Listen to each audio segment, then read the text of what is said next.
Hello and welcome to Habbo Village Podcast. I'm Michael Redmond. And I'm Kathryn Redmond. And today we have some guests with us, Rick and Linda Sbrocca. Welcome. Thank you. We're so excited you're here. We're really excited. As well. Been looking forward to this. For everybody who's listening, this is our second attempt at trying to get them in the studios. Yes, first time they got trapped in traffic for 3.5 hours due to an accident, and it would just never materialize. So we feel very excited this is actually happening. Absolutely. So one of the things we're going to do is we're going to talk about, let me give an introduction. The two of them have been busy in business for quite a long time. They have a couple of different companies. One is 511 Enterprises, which is, I love the way you put this, just add water sales team.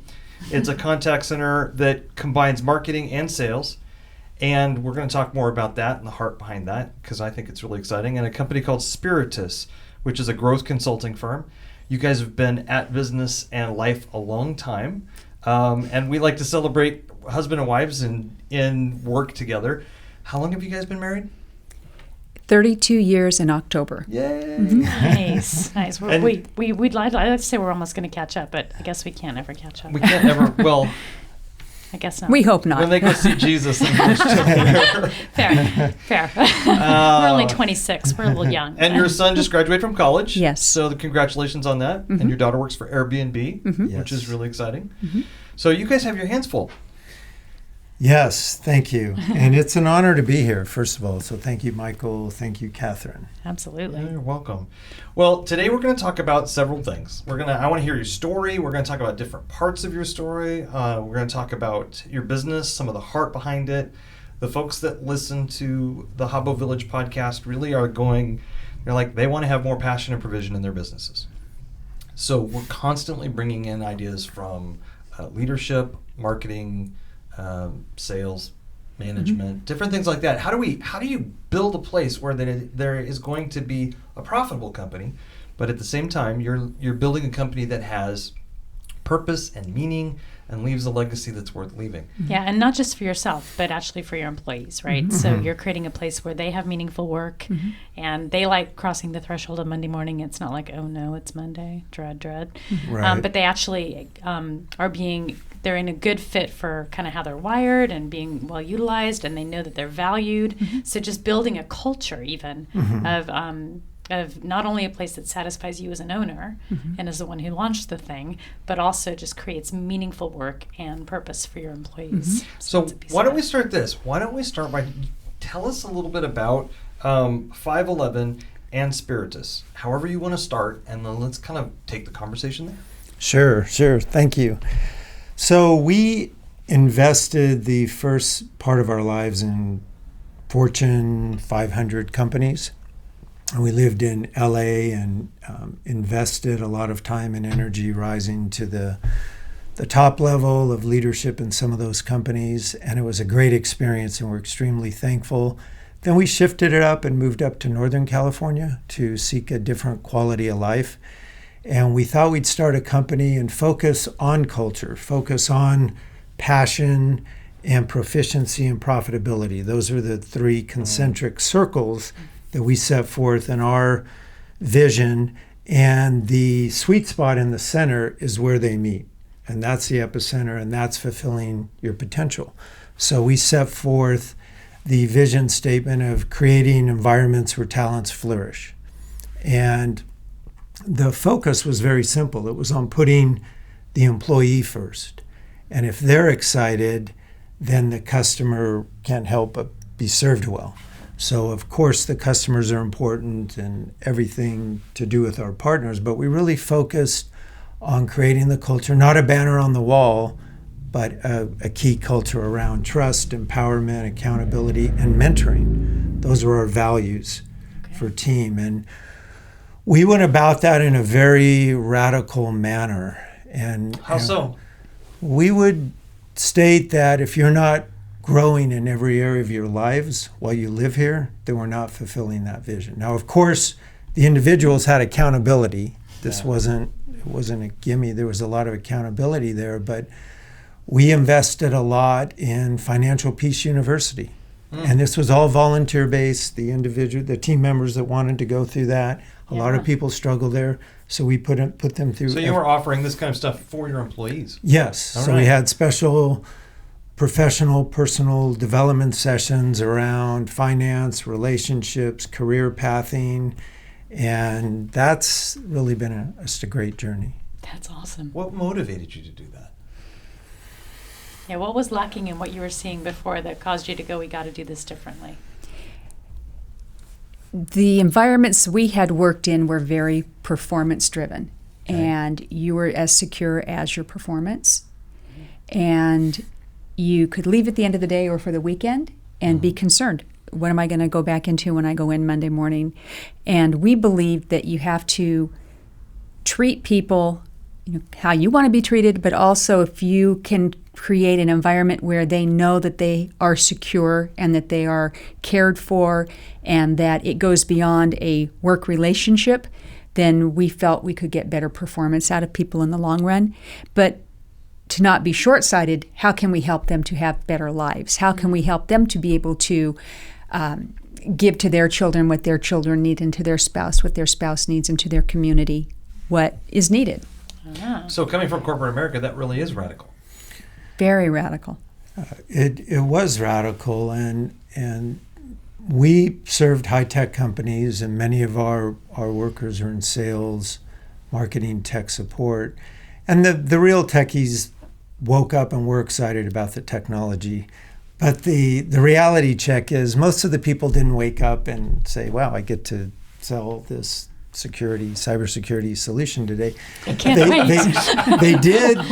They did get excited about, you know what, I'm going to get out of debt. And you know what, I'm going to marry Kathryn. And you know what, I see a future. Yeah. I see where I'm going. Somebody believes in me, and I want to be part of this community. And Google did a survey, actually a research project a couple of years ago named Aristotle, and it was all about how to optimize your culture. And the bottom line out of that was really creating a trusting culture. And more than ever, that's what new generations are looking for. Work has invaded life. Life's invaded work. Work-life balance is a myth. That doesn't really work. So you don't have to, but we chose to focus on that integration. In fact, we had a client once that was struggling under this statement that the sheer velocity and ambiguity of business today is breaking down their people. The sheer velocity and ambiguity of business. Talk about that is a breaking minute. down people. Just the digital revolution, the fourth industrial revolution, and everything that is hitting us so fast. The overwhelming avalanche of data. Another quote we received from that same project was small, medium businesses were dying in the perfect storm of cloud, data, and devices. Wow. So what do we do with that? Right. So the key is focusing on the culture, addressing it, and building in the new processes that allow people to flourish while you're also winning. This wasn't a soft environment. We have very demanding Silicon Valley clients, and you need to perform. Yeah, you actually have to make a profit. Exactly. As it turns out. There is a way to do both. One of the things that we saw, though, is that when you take out the threats people feel in many work environments, the atmosphere changes because there's not a threat of somebody else jockeying for my position, or if I make a mistake, there's no forgiveness. Right. There are very few mistakes that are made that can't be fixed, that can't be taken care of, that can't be forgiven. So we just wanted a culture where people could come to work and feel like they could do their job and not have to think about all the other things that might happen in their day that could take up their headspace and their time. Okay, so if somebody's listening right now and they're thinking, okay, I like what I'm hearing you say, but how do I do that? What are a couple of things that you guys actually did to help take away some of those threats while still keeping the organization productive, even highly productive? The first key for us in leadership is the word led. How are we led? What are we living for? What are we all about? Do we know our identities, Are we mature enough to build an environment that really gives back and helps other people? So that's the first reality check based on how you're led and who you are. And then from there, it's really about being a professional and understanding the value you bring to the marketplace, and make sure you have a valid business. Like, we could have all the passion in the world. Right. If you and I had a great passion for software coding now, and we are gung-ho to build a culture, but we're not proficient, then we're going to die. So you have to actually be good at what you do. Yeah, Stop it. Competence? What are you talking about, Rick? So we made I sure just had to be passionate. we made sure we had a business plan that was competent, and that we could create a replicable model that would be profitable and create a meritocracy for people to grow. And so that empowered us to then go and invest more time in people. It's like when Linda and I speak in different environments and we're talking about our relationship, we built up a business element of the relationship, and that's very structured. And it's around this thought of being the CEOs of your life. It's the family Inc. And you have roles and responsibilities and projects. And when we were presenting recently, somebody said, well, that's not romantic. And I said, hold on, man, that's the most romantic thing we do, because it protects the romance, because we know the business side of things are in order. So we can focus on the other important parts of life. So that's how we did it. We have a friend of mine talks about having heart, then head, then hands, and that leads to the harvest. So our heart posture was right. Then we had the right head around it to have a business plan that would actually work. We knew there was a demand and a supply, and we had access to talent, and we put that together. And the hands, we did the hard work and then enjoyed the harvest. I like it. Yeah. It's great. So do you ever get the question, we get it all the time, I'm just curious if you do, of you're married and you do business together. How's that for you? How do you even do that? And do you hear that? Yeah. What like do you I would kill my spouse. That's what we hear all the yeah, time. Yeah. Just last week we were at a conference in New York City, and that's We're like like, what? multiple times you're like, no. No, I don't. I can't even. How do fathom you it. answer that question? How do you do it? I mean, you've described part of it, but Linda, It's talk- not always easy. And I'm sure you agree with that. It's Yeah. not. But it's also very rewarding because we have a vision of things we want to do. We're very like-minded. Yeah. We're like-minded on how we want to treat other people. We're like-minded on the type of people that we like to be around. And we're like-minded on the outcomes we want to have from the projects we work on. We also complement each other very well in projects. Rick thinks he comes up with incredible ideas, and he could think all day long and come up with new things all day long. I'm the more pragmatic. How do we put it together? How do looking we at me. Remind you of anyone? how do we get that from the idea to the paper? It's like looking in a mirror. How do we ensure excellence and consistency on the projects we're working on? Yeah. But it's complementary, but Rick is also very strong in what he does, but he's also very appreciative. And he never behaves like he is better than somebody else or he is in a higher position than somebody else. He treats everybody, including me, as a team. That's good. And that makes a big impact. Yeah.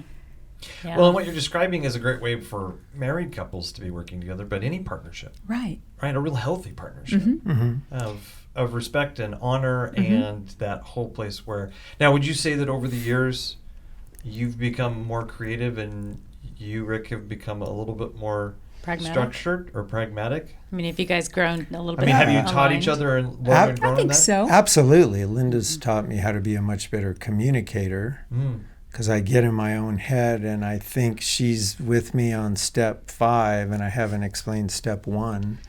And so, I so feel that pain. Oh, it's crazy. That's awesome. So- You've gotten much better at that. Thank yeah, you. so I think that's a big part of it. But absolutely, Yeah. come together and complement it, and the growth And the constant change is a large part of that. And that's what's so fun about business, and it spills over into your life and your life into your business. Yeah. I think another thing that has helped us is being parents.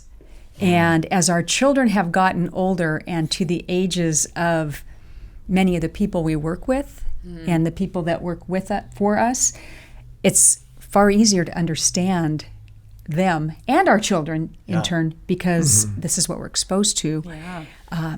And it's very rewarding when we see the people that have worked for us get married, have children, buy houses, contribute to these new lives that are coming along. So That's awesome. been the best. That's fun. Okay, so let's talk about that a little bit. We were talking earlier before the podcast that you have over 400 folks that have come through the company.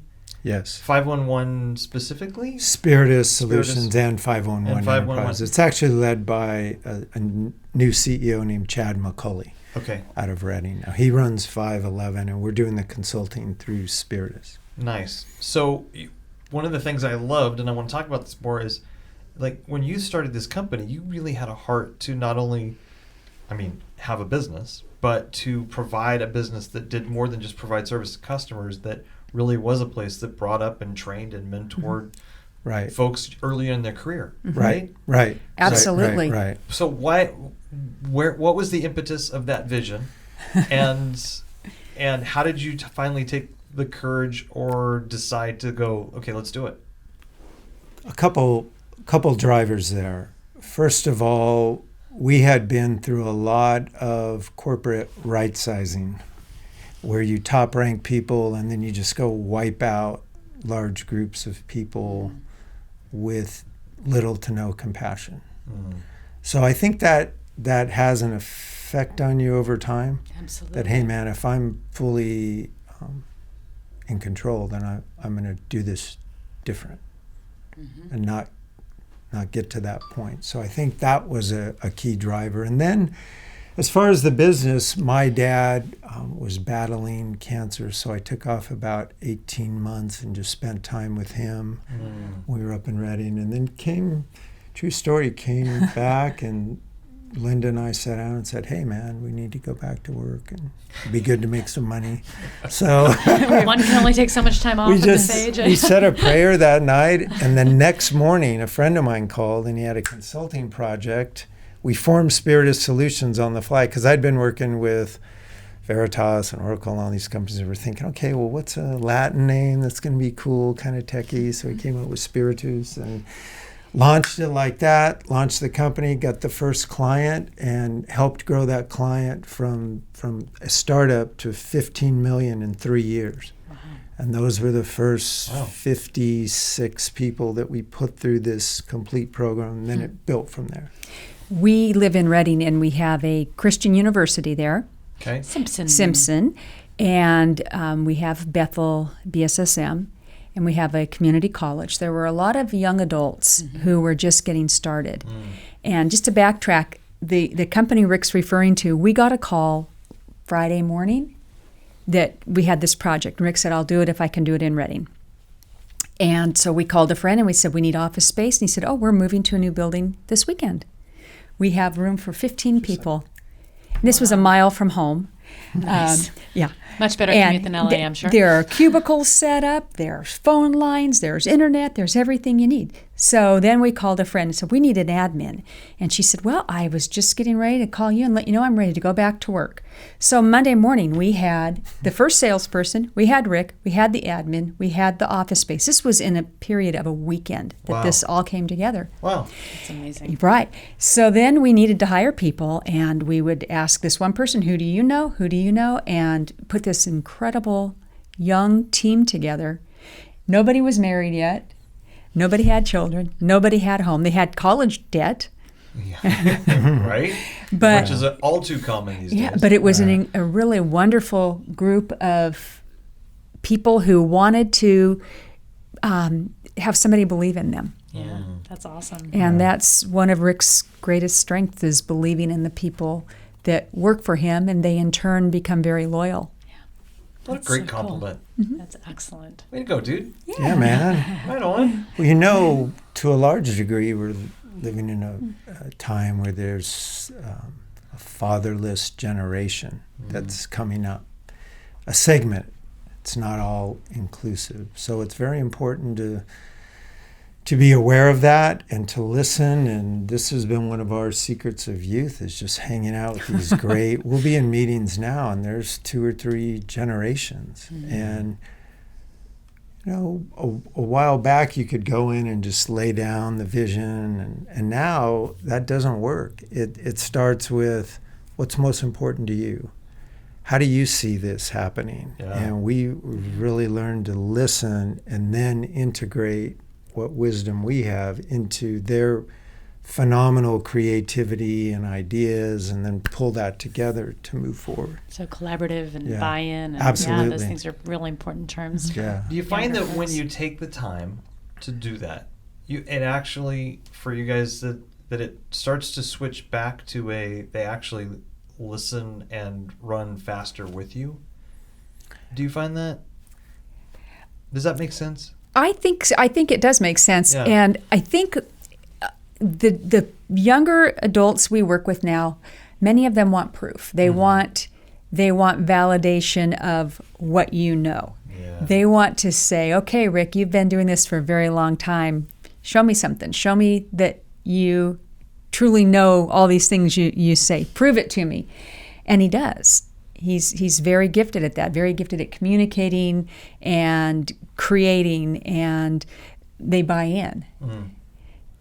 Yeah. Yeah. It's relevant to them. They're trust. We're in a post-trust era, right? Right. So to just blindly say, "Oh, because you're older," Or just because I say so. yeah, Yeah. it doesn't. Yeah. It doesn't work for a lot of people. I confess, it doesn't work for me. Right. Right. And Right. it's vital for success. It's a critical success factor because we all have bias going in. Yeah. And it's the collaboration and the true synergy that comes out of 3 or 4 different perspectives that produce the best result. You have to be very aware of that going in, and an excellent listener. And that's what's exciting, because things are changing so fast.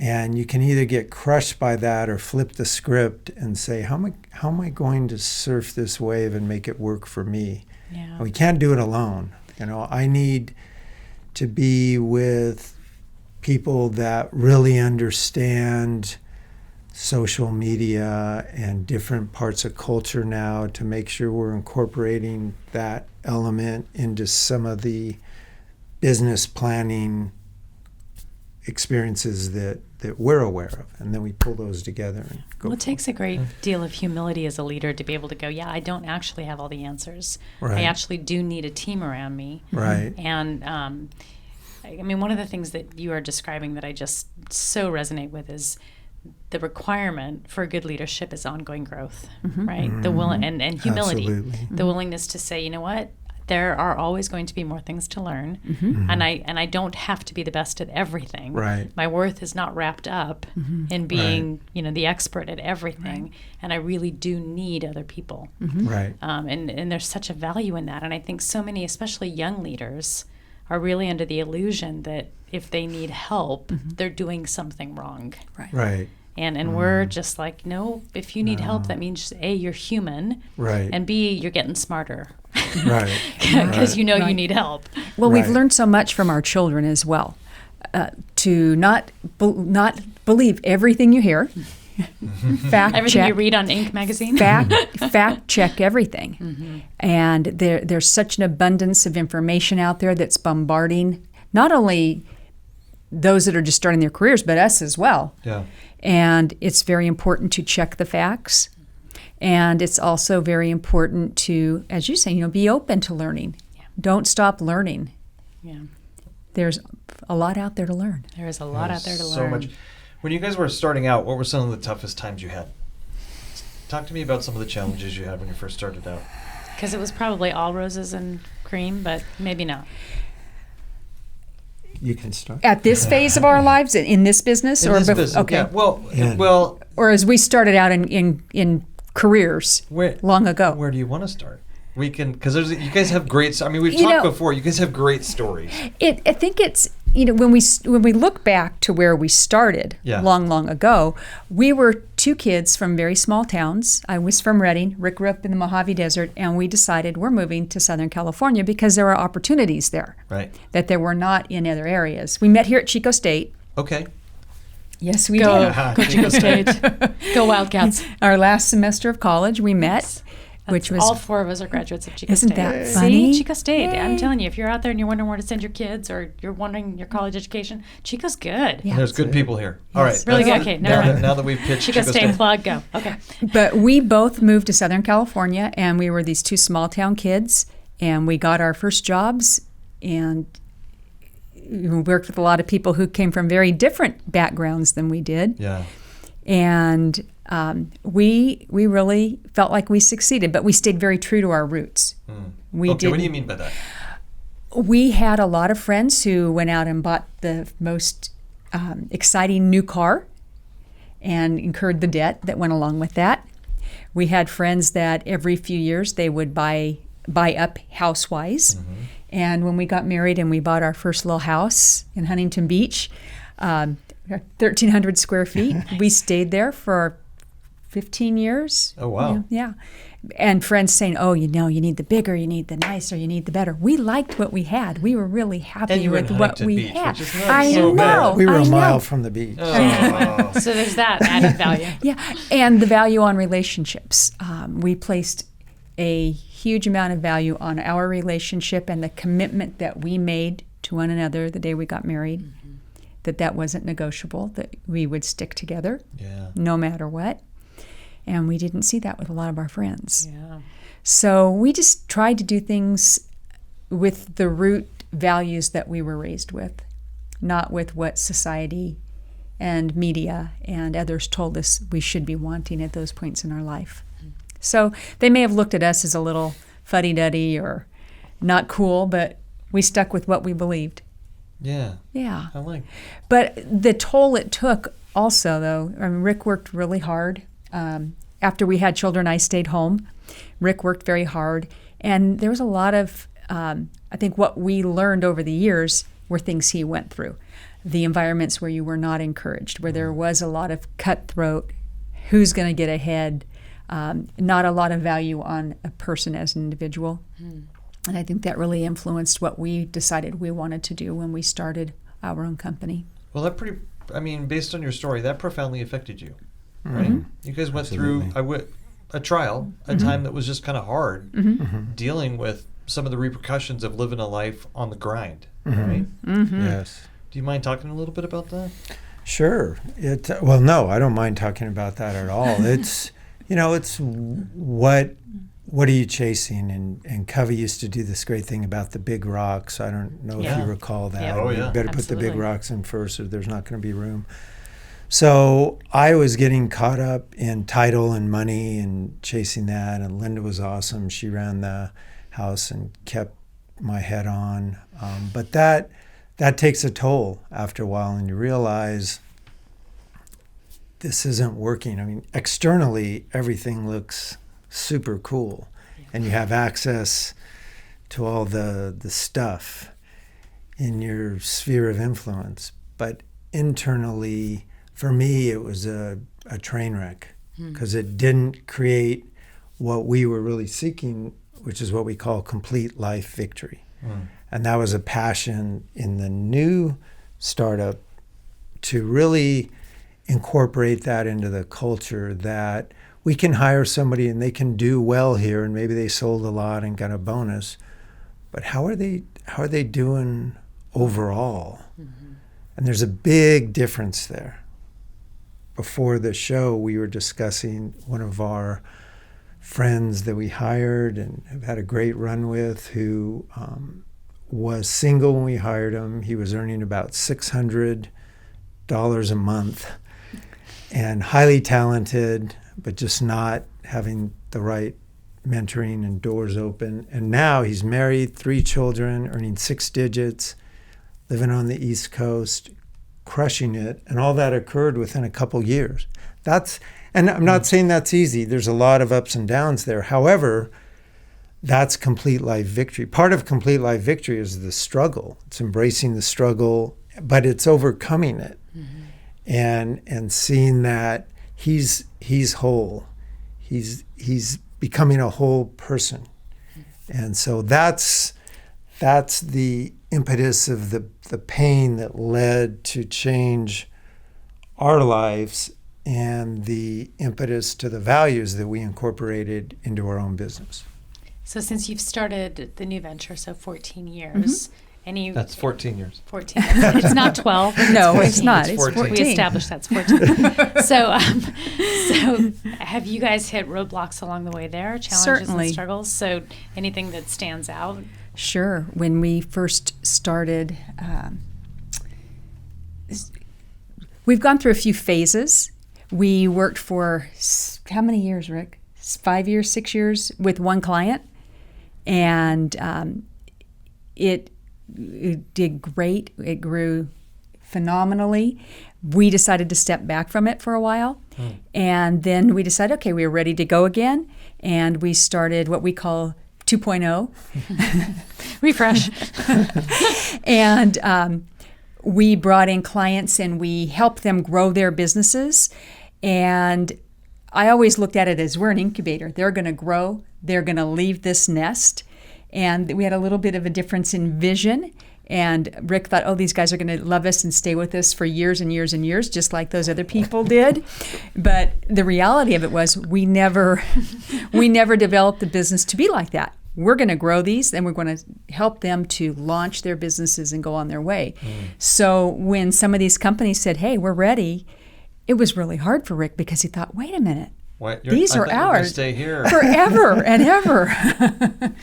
So that was probably one of the challenges, because when that happens, when you lose an account like that, you're thinking, what am I going to do with these people? And for us, that was probably harder than the relationship with the customer. Is how do we continue to provide for these people? Yeah. How do we find replacements? Right. For So I said that was a challenge. Yeah. That was a challenge. Linda was head of HR, head of finance, working out of a bedroom in her home with payroll of $250,000 a month. A month. A month. And she's cutting the checks. All right. And I'm the account manager for all of the accounts. Plus we had like 56 people, but many were ICs and part-time. So I think there was a certain number of employees. But independent consultants, ICs. Yeah, that gets crazy, you know, and it's a big nut. Yeah, it's a big nut, and you have a lot of people there, and it's always finding the honor to the culture while you're finding the edge to make sure you're profitable and growing. So we're always blessed, and grace always covered us. But you know this, and any entrepreneur, any small, medium business listening knows this, that there's great volatility. And to achieve anything great, there's a great sacrifice.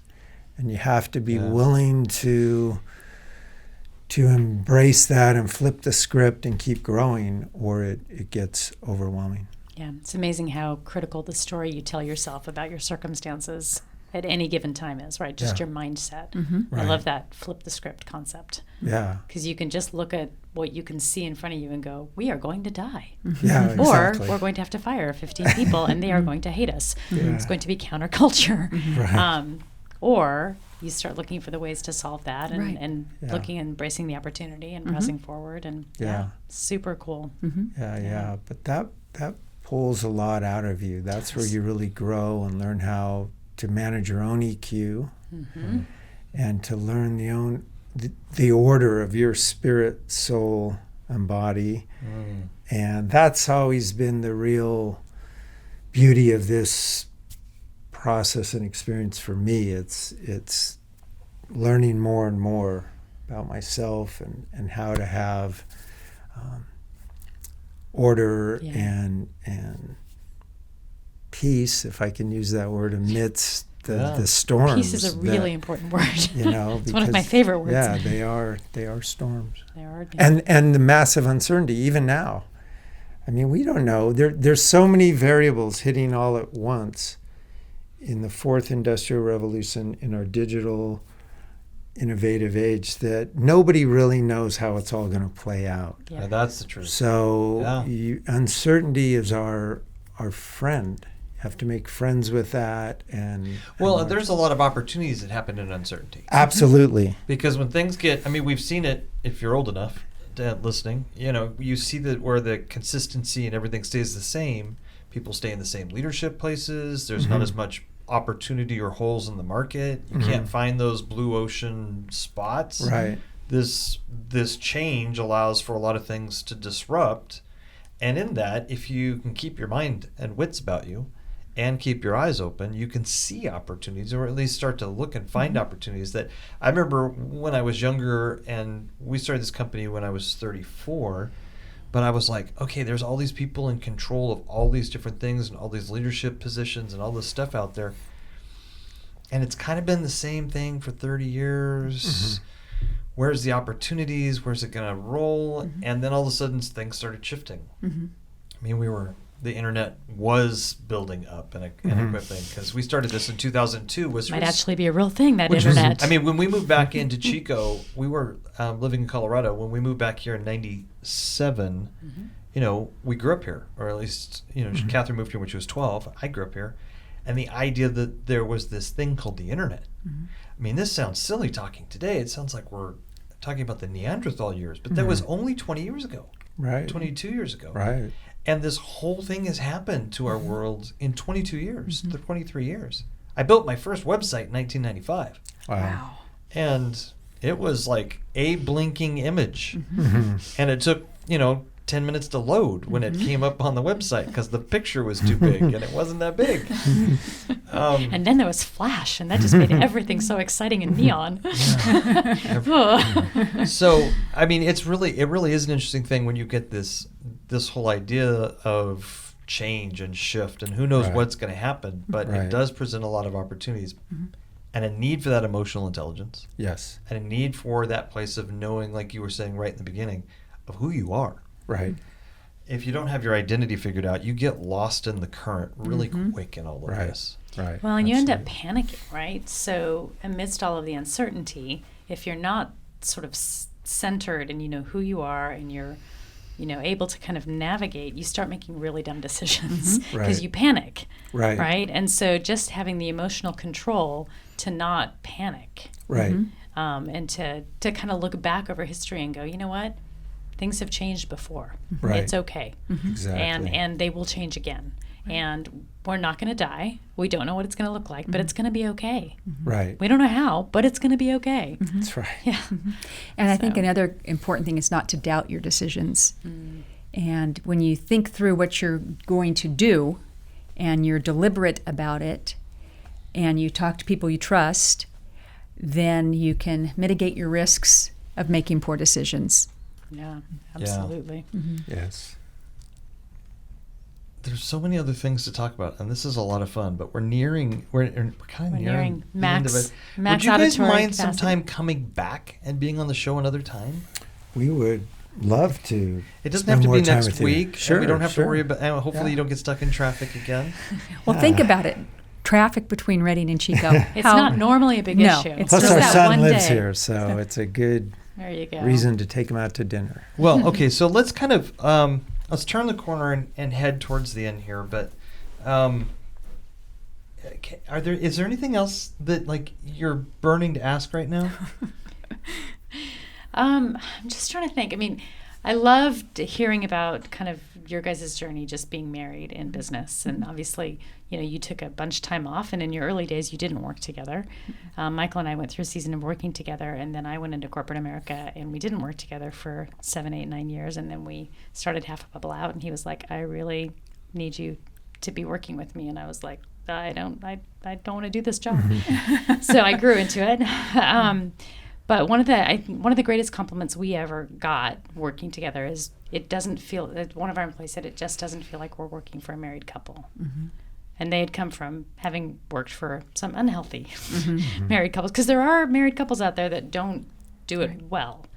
So is that kind of your experience, where your employees just feel like there's an equality, and I mean, it's kind of like mom and dad aren't fighting. We're okay. Sure. Yeah. I think that we've always known our roles, and we try to give each other the autonomy in their role and not to question. And if there are things that we need to discuss, it's again mom and dad talking in private. Yep. Yeah. And not bringing any discontent or disorder into the work environment. Yeah. I think that's really important. And also to model for them what healthy relationships are like. Yeah. And whether they're a marriage or work relationship, a partnership, whatever, to model that. Yeah. Again, a lot of the people that have worked for us over the years haven't had backgrounds where there have been good role models, whether it's in the home or the workplace or a variety of other things. So we've just tried to model healthy, respectful relationships, and in addition, respecting the people that work for us. Yeah. Okay, so I do know there's a couple of things I'd like to ask about. Now, the company 511 and Spirit is 14 years. So basically what you've had almost 400 millennials working for you. Mm-hmm. Yes. So let's talk about millennials for a moment. Mm-hmm. Have you found that they were a bunch of lazy, useless snowflakes?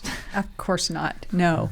And you know what? What we found is the expectations of how they work dictated how they worked. Elaborate on that. Well, when we had expectations and clear, defined rules and roles of what was expected of them, they would work up to it. They would work up to whatever challenge was given them. I don't think we really ever had anybody who I would consider a snowflake or who wanted to be treated differently or who had too much of an entitlement attitude. Of course, there was some of that, but we had standards and we had rules and roles, and we also had great respect for the people that worked for us. Yeah. And we treated them kindly, and we treated them as family to a degree. Yeah, absolutely. And tried to make the environment where they worked safe and where they were cared for and respected and valued. And do you feel like you got good performance out of them? Absolutely. Yeah. There's this talk about millennials and who they are and generalizing 80 million people. It drives. It's one of my pet peeves. I hate it because a lot of our staff are millennials, and I love them. And I think that if you lead well, exactly, that helps tremendously. They reflect the leadership. We have a friend named Amanda Hammett who has a business entitled the Millennial Translator, and so corporations hire her to help them manage millennials. I don't think Help me understand my people. I don't think it's that complicated. It's exactly what you said, Michael. They'll reflect the leadership. Yeah. Well, and you talked earlier about going into groups and meetings and having to learn to listen more. You had to learn to shift a little bit. But it's, we live in this post-trust era. Right. It just is part of this world that you can't just make all these assumptions that everybody's going to assume this or that or take your word for it or whatever. And I'm not sure if we're teaching them to think well. If we're teaching anybody to think well, we should expect them just to accept everything at face value. I don't know where the balance is in it anymore. It's kind of confusing at times. I know I'm more skeptical, but you with the internet, everybody's saying something and everybody's got a voice so much louder, and they can say, well, this is the way it is. And you kind of go, well, why? Why should I believe that? How should I believe that? So I appreciate the way you're speaking to millennials and about that and that whole process. We have a millennial. Yeah, right? And what we found is our daughter and her friends, they're fascinating. And I love being around them because I'm learning new things all the time. Yeah. And I think millennials find couples that have been married a really long time who seem to really still like each other fascinating. They just look at you like, wow, that's wow. We got told that at a conference about 6 weeks ago. This gal we've been building a relationship with for a long time, and we're in an organization together, and they live in Chicago area. And we try and connect and build relationship over the last 2 or 3 years. And she looks at us and she just goes, I just find you two fascinating. like, Okay. What, really? But part of it is she's on her second marriage. Great gal. First one didn't work out. Chose poorly. Some things didn't happen. Ended up in a second marriage where she loves her husband. She's working with him now in their company.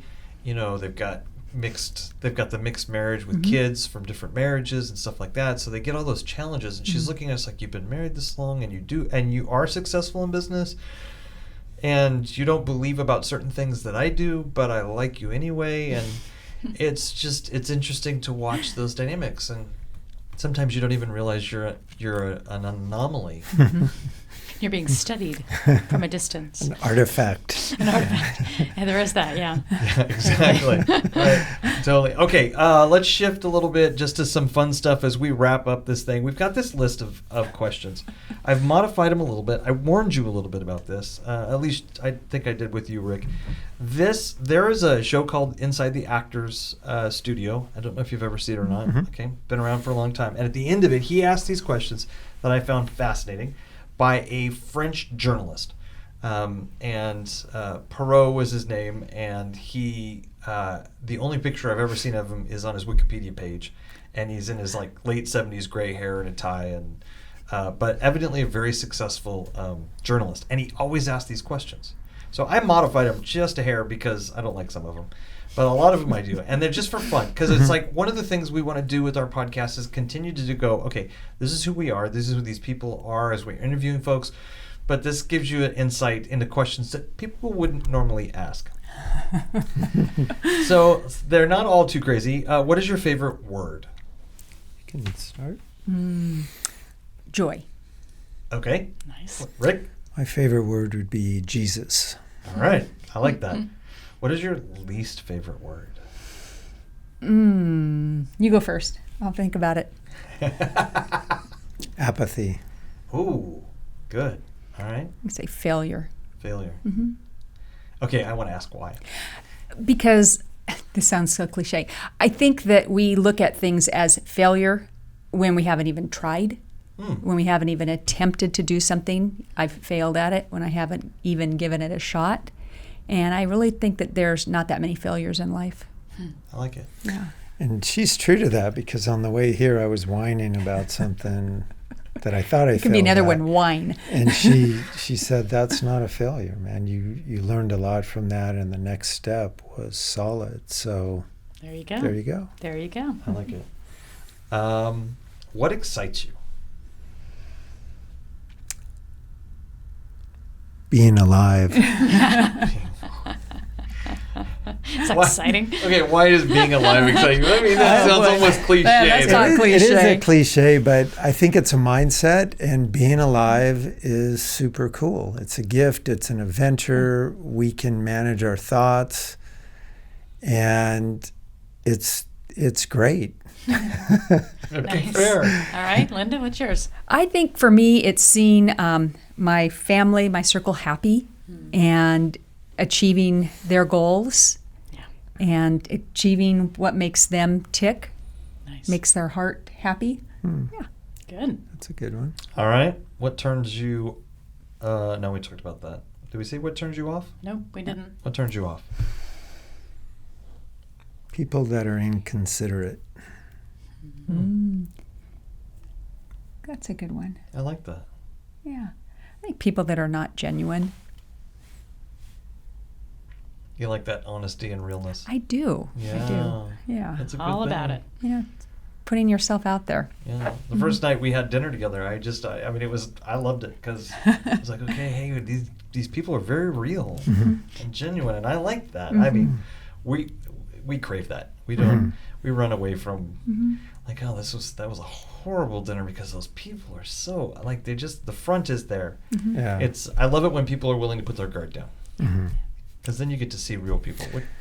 There's a great Netflix show out now with Brene Brown entitled Call to Courage. Have you seen it? I love Brene Brown. It's all Reading about- The Oh. show's Read. incredible. Yeah, Is it's all it? about Yes. that. It's good regarding courage and what that means. Uncertainty, taking a risk, Nice. vulnerability. Call to courage. Yeah, call to I will courage. look- What was nice about it is anybody could watch this Yeah. and get something from it. Nice. The last episode we recorded was on vulnerability. So we just This spent would half be an hour good talking then. about that. Yeah, check it out. Yeah. Good. Okay. What sound do you love? Laughter. Oh. Silence. Yeah. Sounds of Silence, Rick's favorite song. What sound It's a little dark. What sound do you hate? Whininess. Ooh. Yes. Just grates on you like fingernails on a Yes, chalkboard? yes. I'd have to agree with that. Convict myself a little bit here. Nice. All right. I heard that earlier, whining on the way down. Oh, yeah. What is your favorite saying? We're big quote people. Oh, my goodness. I think I like peace be with you. I think that's a good one. And also with you. That's it. Yes. I like let's go. Yes, you do. Let's go. Let's go. Exclamation point. Exactly. All caps. Does not going drive you crazy? Yes, but there's also a design to it that's important. To go strong, you also have to know how to going strong includes not going at all sometimes. So to slow down, to speed up. So it's part of an ecosystem. I like So you that. just like it when we get to the let's go part. That's like, right. This is solid. Let's go. Yeah. All right. What profession other than yours would you like to attempt? Being a chef. Nice. You are a chef. Come on. Do you really? Okay, before you answer, would you really ever want to do that for a living? In a very controlled setting. Yeah. Yeah. I Like- love to cook. I do all the cooking at home too. I have thought for years. Well, I thought I wanted to be a chef, and then I'm like, Yeah. I don't want to work in a restaurant. I'm thinking like a pop-up where you have like 10 people a night. Oh yeah, And you just cook a really would be nice cool. meal for them. that would be neat. Yeah. Just something like that. But not like a restaurant where people walk in and Yeah. yeah. All right. All right. Michelangelo, What about Michelangelo? artist, You wanna- creator, you'd like to be an- agony and the ecstasy, just the whole artistic thing. Okay, good. I like that. Okay. So what profession would you absolutely not want to do?